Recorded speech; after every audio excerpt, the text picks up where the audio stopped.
Hey everyone, in today's Rockstar Minute, wanted to give you an update as to what we are seeing on the streets in the real estate market here in the Greater Toronto area. We all see the headlines, but what's actually happening on the streets? So here we go. This is somebody from our team who just sent this in. They said they had 18 offers and a house went for $138,000 over asking price in Hamilton. That was for $738,000. 3 offers and $25,000 over in St. Catharines, 3 offers and $5,000 over list price in Hamilton, 3 offers and $135,000 over ask in Brantford. So in all those different communities, multiple offers, and those price points are roughly $525,000, $635,000, and $575,000. And then obviously a lot of other ones that they lost. Those are actually ones they were able to win.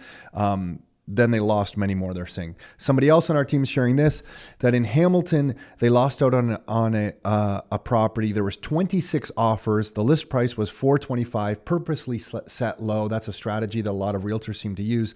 $425,000. 26 offers. It sold for $573,000. It was a 2-bedroom, 1.5 bathroom house on the Hamilton Mountain. Here's another one now. This is in Burlington.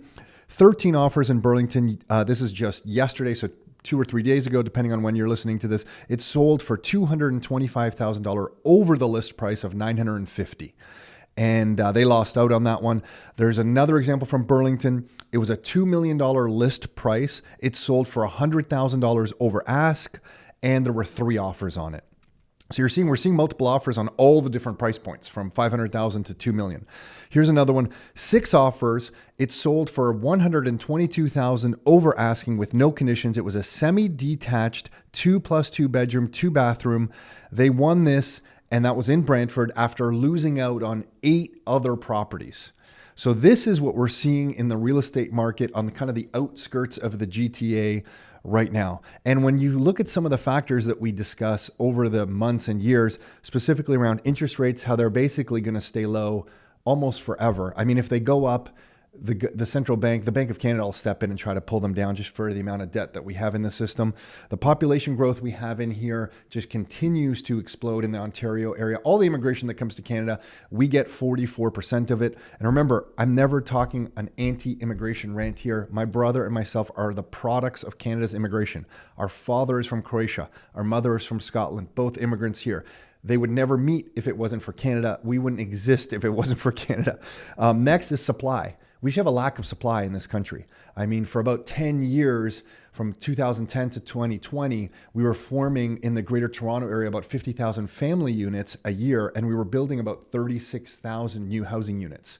So we just had so much more demand for housing than actual supply, and that continues to be the case. So the biggest risk we can see to all of this, or to any of this actually changing, would be access to credit, so the banking system.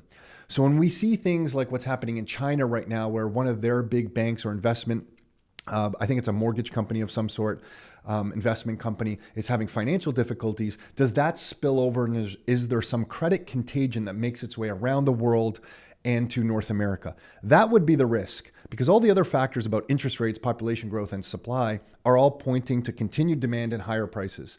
But is there any credit contagion? That's ultimately what we're all looking at. And if that was even to happen, the crazy part is that even if we were to get a credit event, we think the central banks would just step in aggressively, and within 2 months, there would be enough liquidity and money in the system to kind of pull everybody out of it, just like they did a year and a half ago when the COVID kind of crisis hit back in, I guess that would be like March. What are we? March 2020? Did that hit in March 2020? I'm losing it. March 2020.